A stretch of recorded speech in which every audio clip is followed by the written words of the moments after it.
What's going on, guys? Rob Plays here, and in this video I'm going to be talking about how recoil smoothing actually works.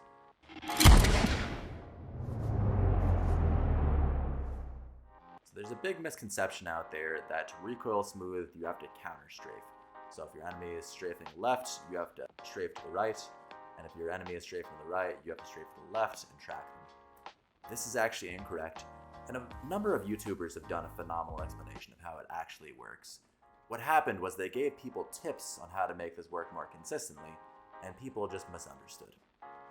So I'm going to talk about how this mechanic actually works to give you a little bit of information and hopefully make this rumor just a little less prevalent. So the way recoil smoothing actually works is when you're moving your crosshair above a set speed, that is to say when you're rotating above a set speed, the game virtually gets rid of all recoil. So to demonstrate that here, I'm not going to strafe at all, I'm just going to stand perfectly still. Here is my normal recoil. And then here is my recoil when I'm tracking. So yeah, the magnitude of the vertical recoil is way lower.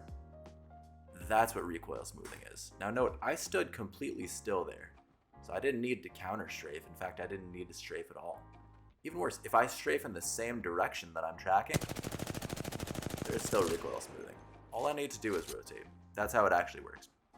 Now when you're tracking something at mid-range, the object might not be fast enough for the recoil smoothing to kick in.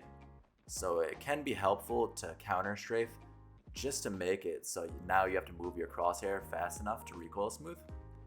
But when you're fighting people at close range, which is often when this gets talked about, there's no reason to work on counter strafing to recoil smooth, because recoil smoothing is probably already going to be a part of you tracking. Save it in your back pocket. It's definitely a good idea to keep the counter strafing argument there. And it's hard to hit people that are counter strafing. Like, I'm moving around a lot on this guy's screen. Sheesh, that's like this guy's going to have to actively track me. But do you need to counter strafe for recoil smoothing? Is that how recoil smoothing works? No. So that's the video, guys. I'm going to be putting out a lot more Apex content in the upcoming future. So give me a like and a sub. And stick around. We'll try to learn something.